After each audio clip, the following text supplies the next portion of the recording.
Divorced after 16 years of marriage and single at 39, I share my mistakes and experiences to help your marriage, improve your dating life, and prepare you for life after divorce.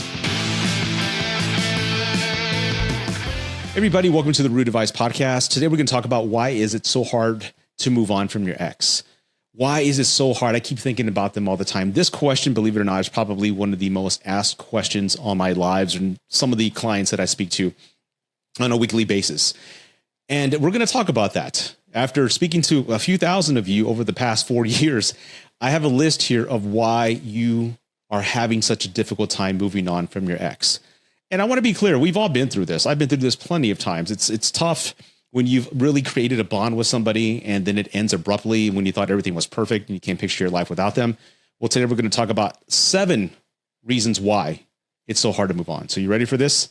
Let's do this. And before we do this, actually, be sure to subscribe to the podcast, whatever the listening platform you're on, Apple, YouTube, Facebook, Spotify. Be sure to hit the like button, subscribe. And I'm shooting for 5-star ratings on these shows. So if my show is not worthy of 5 stars today, please leave an explanation why. I take all criticisms in a constructive way.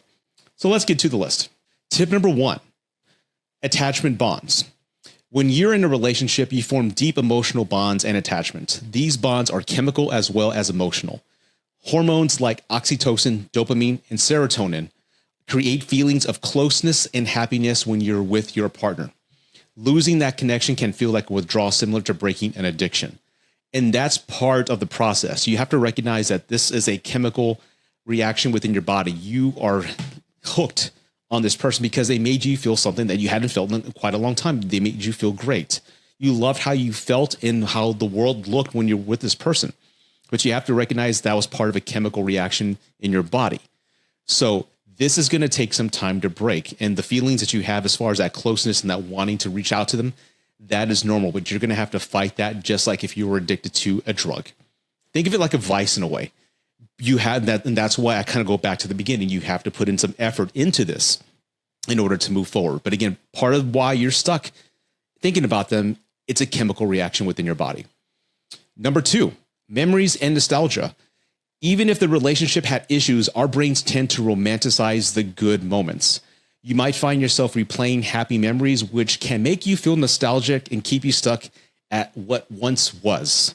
Your brain may focus on the highlights rather than the problems, creating an idealized version of the relationship. Your brain may focus on the highlights rather than the reality and the problems that actually existed. You're creating a romanticized version of the past. All of us tend to do this. I have had clients in the past who were in heavily abusive, physically and emotional relationships with someone, but yet they long for them because they only remember the courting time, the first few months when things were perfect. Please understand, the first time you meet someone, they're only giving you a show. They're giving you the best version of them. So that's not the real person. The real person comes later on in the relationship, okay?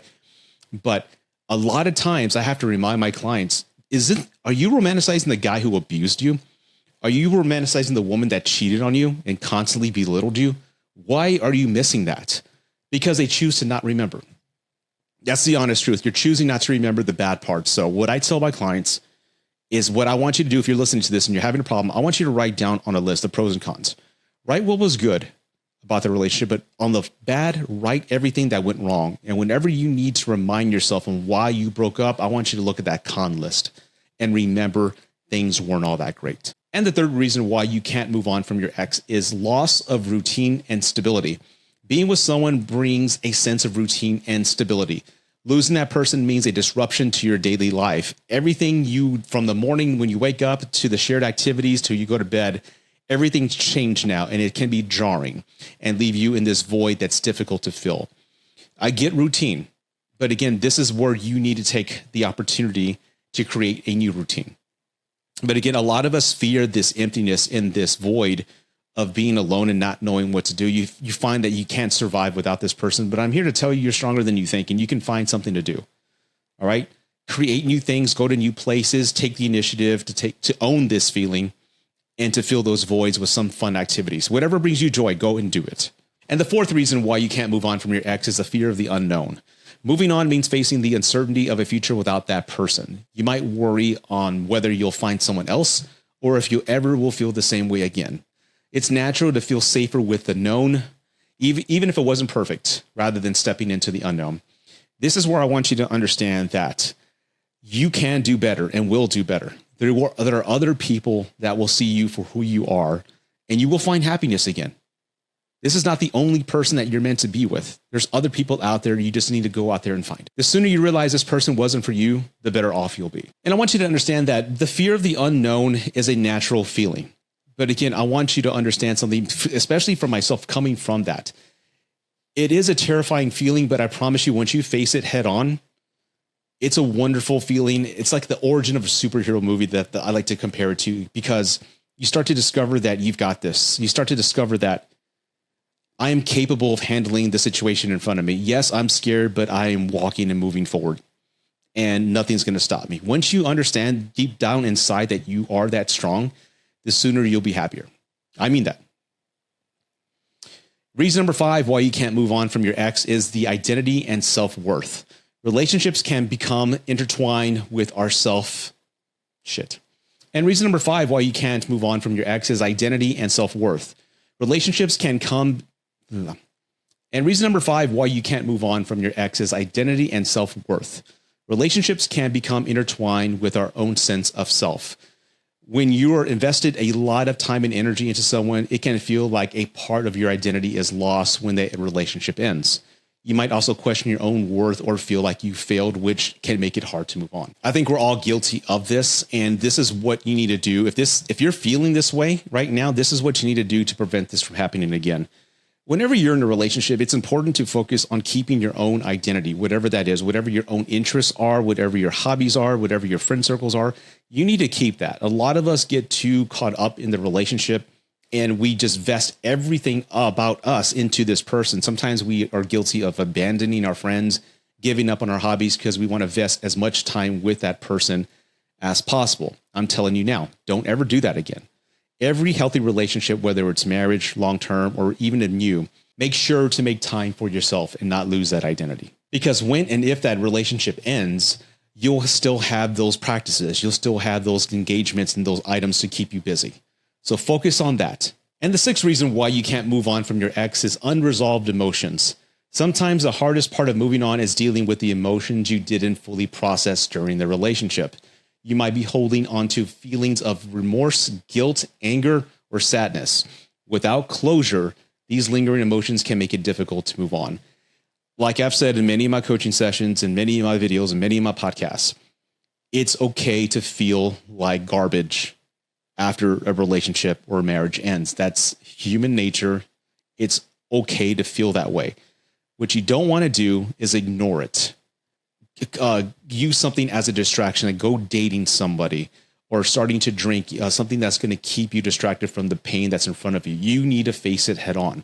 Not facing it head on is only going to hurt you in the long run. Think of it like an injury. Let's say you have some sort of pain in your back or in your legs and you don't get any physical therapy. Over time, it's going to become chronic, and now you're going to have to learn how to live with that pain, and you don't want to be that person.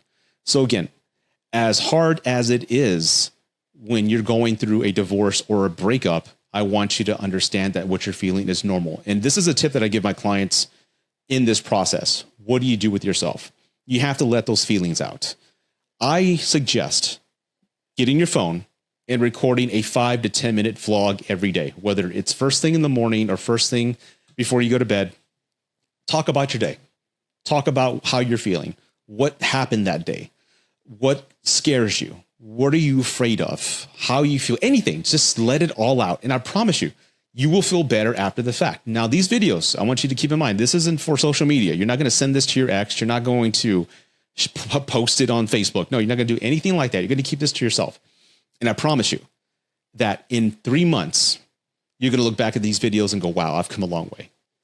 Each month will be better than the last if you allow it. Remember that. And one of the last reasons why you can't move on from your ex, and you know you're guilty of this, we all are, social media and constant reminders. In today's world, social media can make it even harder to move on. Seeing updates of photos, Google memories of your ex that keep roaming and popping up on your phone are only going to reopen the wound, preventing you from fully detaching and healing. So again, I know this is going to be tough, and I know a lot of you are guilty of this. I want you to delete all those photos. If you're looking at those photos every night, living in the past, you're only stunting your growth, and you're going to stay in this depressive state longer than you have to. Delete them. Delete them now.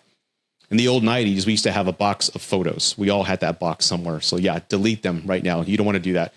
Don't be creating new profiles on social media and stalking them. Don't. Why? And ask yourself, why are you doing this? I ask my clients all the time, why are you going? Why do you want to see? I want to see how they're doing and who they're dating. I'm like, why? It's only going to hurt you. No matter what you discover, what you see, they are moving on with their lives, and it's only going to hurt you. Why do you want to hurt yourself? I don't know. People can never answer that. You are going to hurt yourself if you go find out and stalk their profile to see what they're doing. Don't. Move on. They've moved on. So should you. And an unpleasant truth that I want everybody to understand is just because they moved on doesn't mean that they didn't love you. It doesn't mean they didn't care about you at one point. People move on and people handle pain in different ways. Some find distractions and go live and post the world to let the world know that they're happy. Let them do that. But if you handle this in a healthy way, face it head on, do some self-reflection, think about all the problems that happened and how you got into the situation, you'll be better off. And if I can close, I want to tell you this. As a 47-year-old man, each heartbreak that you experience in life is the universe or life pushing you to where you are wanted. That's the honest truth. As painful as it may be to hear that, that situation, that relationship was not going to work, and life is pushing you to where you need to go. There is somebody for everybody out there. I totally believe that. And in my experience, and some of the clients that I've helped, you always find somebody when you're not looking. You always find somebody when you are healed. You love your life. You love you. You love your side hustles. You love your friend circles. You love your family. You love your routine. You're happy with your life. Happiness is a contagious feeling. You ever notice like why you want to hang around with great people that make you feel good? Because they're happy. People love hanging around those type of people, not the bitter ones. And when you're in that state, when you love yourself and you love everything that's going on, that's when that usually comes around. And I totally mean that. And that's coming from my experience and many clients that I've helped, and many friends who've been in long-term relationships. So again, I know it hurts. And I know you're feeling like you'll never find that other person again. I promise you will. I guarantee it. But like I said at the beginning of the podcast, you got to put the effort in. Well, everybody, I hope you enjoyed this episode. And if you want to book a one-on-one with me, you can. The link is in the show description. It's my Stan Store link. Click on there. I know it says 30 minutes, but it's really 1 hour, and we can talk about whatever problems you'd like to talk about. And again, I am working on a 3-month membership or some sort of mentorship program with my business manager. That's coming up soon. But again, if I can help you in any way, shape, or form, book some time with me, pick the date and time, and we'll get started on a plan for you, all right? As always, thank you for listening to the Root Advice Podcast. I appreciate your time. Take care. God bless. And go have some fun. Go do something fun tonight, all right? You deserve it. Bye.